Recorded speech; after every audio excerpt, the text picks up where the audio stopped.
I've been training calisthenics for 2 months, and I realized that there's only one thing that separates those who succeed to those who fail. Hey, if you don't already know me, my name is Suhas, and today I'm going to be walking you through what I believe is the only thing that you need to succeed in calisthenics. Now, I know what you're thinking. You've only trained for 2 months. What could you possibly know about training calisthenics? And you're honestly right. I probably can't even do half the skills of those that are watching the video right now. But what I can say is that just like many others, I've struggled a lot to learn the few skills that I do know, and I'm sure that many other people can relate to me.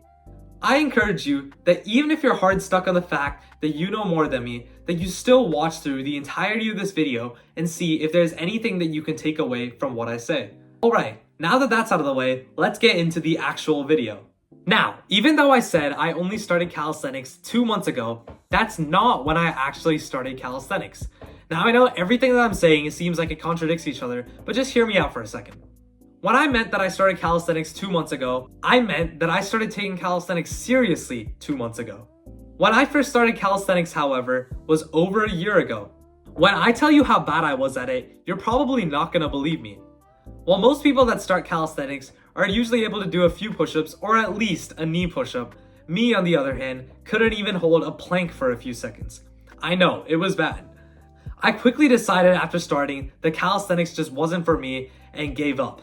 For the next 10 months of my life, I dedicated my training to strictly weightlifting as that's what I saw progress in the fastest. Not only this, but within a few months of weightlifting, I had finally unlocked my first push-up.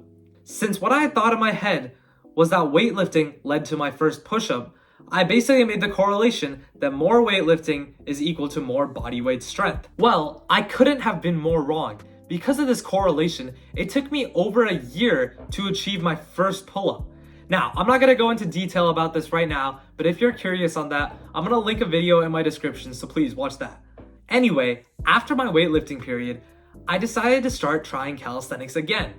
This time, I started to see calisthenics as enjoyable as I already had a relative base level of strength, and it was a lot more flexible than my weightlifting schedule. I kid you not, after only 2 weeks, I had achieved my first pull-up.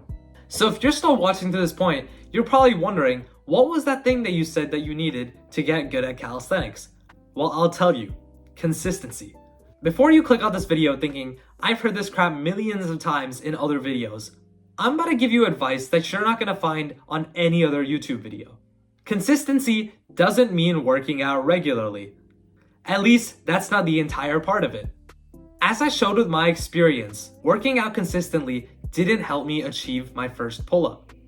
It sounds like a stupid thing to say, but consistency needs to focus on the thing that you actually want to get better at. You don't have to have exceptional form or great tutorials. You just need the right mindset and the right goals. I'm sure that if I just kept on going with calisthenics instead of switching to weightlifting, my progress would be immeasurable to what it is right now. If you're a beginner watching this video, what I want you to do is just stick with it.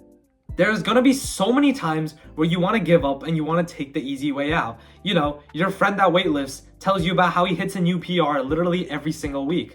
Now, I'm not saying that weightlifting is significantly easier than calisthenics. I'm just saying it's a lot more encouraging when you hit a PR every single week. If you keep training for whatever it is you want, at some point you're going to get it. On that note, I hope that you were able to take away something from this video and learn from it.